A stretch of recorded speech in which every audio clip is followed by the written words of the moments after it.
সাকিবের নিরাপত্তার দায়িত্ব নেবে কি বিসিবি? সম্ভব হলে ক্যারিয়ারের শেষ টেস্টটা মিরপুর শেরেবাংলা স্টেডিয়ামে খেলতে চান সাকিব আল হাসান। আগামী মাসে দক্ষিণ আফ্রিকা আসছে বাংলাদেশ সফরে। বৃহস্পতিবার কানপুর টেস্টে ও টি-20 থেকে অবসর ঘোষণা করে বলেছেন, যদি তাকে পর্যাপ্ত নিরাপত্তা দেওয়া হয় তিনি শেষ ম্যাচটা দেশের মাটিতে খেলবেন। তবে বিসিবি সভাপতি ফারুক আহমেদ বৃহস্পতিবার বোর্ড সভা শেষে সংবাদ মাধ্যমকে বলেছেন, নিরাপত্তার বিষয়টি আমাদের হাতে নেই, তাকেই এই ব্যাপারে সিদ্ধান্ত নিতে হবে। বোর্ড থেকে এ ব্যাপারে কিছু বলতে পারবো না। নির্দিষ্ট একজনকে ব্যক্তিগতভাবে নিরাপত্তা দেওয়ার সামর্থ্য নেই বিসিবির।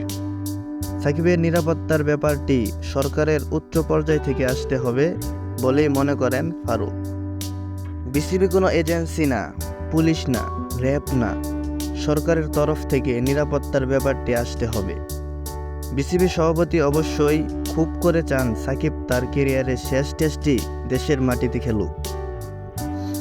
সাকিব যদি ওখান থেকে শেষ টেস্ট খেলতে পারে, ওর মতো আমিও বিশ্বাস করি এর থেকে ভালো কিছু হতে পারে না। সাকিবের অবসর ঘোষণা তার নিজের সিদ্ধান্ত বলেই মনে করেন বিসিবি সভাপতি। সাকিব এই মুহূর্তে তার জীবনের খুব বাজে সময় পার করেছে। তাকে বোঝানোর চেষ্টা করিনি। সে মনে করেছে অবসর নেওয়ার এটাই সঠিক সময়। আমি তার সিদ্ধান্তকে সম্মান জানাই। আমার দিক থেকে ওর জন্য খুব বেশি কিছু বলার নেই।